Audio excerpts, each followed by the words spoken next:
வணக்கம் அனைவருக்கும், வாழ்க வளமுடன். நான் ஜோதிடர் ஏஎல்பி அஸ்ட்ராலஜர் கவிதா ஓம்குமார். ராசி பலன் பார்த்துட்ருக்கோம். அதில் இப்போ கடக ராசிக்கு பார்க்க இருக்கிறோம். இந்த கடக ராசியை சார்ந்தவர்கள் பொதுவாக வரக்கூடிய இந்த மே மாதம் வரைக்கும் இந்த கடகராசியில் இருக்கிறவங்களுக்கு ஓரளவு நல்ல டைம் பீரியடாக இருக்குது.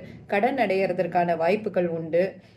அதே சமயம் நிறைய பொறுப்பு வர்றதற்கான வாய்ப்புகள் உண்டு. நிறைய பொறுப்பு இருக்கும், குடும்ப பொறுப்புகள் நிறைய கிடைக்கும் உங்களுக்கு. குழந்தை பாக்கியங்கள், குழந்தை இல்லாதவர்களுக்கு குழந்தை பாக்கியம் கிடைக்கிறதுக்கான வாய்ப்புகள் உண்டு.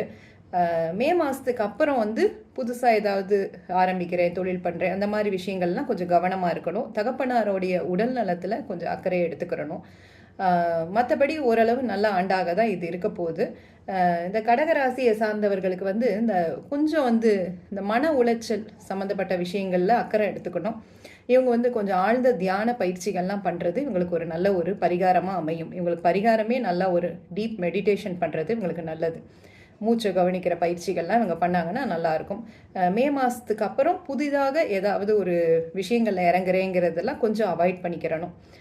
அது வரைக்கும் உங்களுக்கு நல்ல டைம் பீரியடாக இருக்குது. இது பிறப்பு ஜாதகத்தின் அடிப்படையில் தான் நம்ம அதையும் சேர்த்து பார்த்துட்டு தான் நம்ம சொல்கிற மாதிரி வரும். அதனால் ஒரி பண்ண வேண்டாம். வாழ்க வளம்.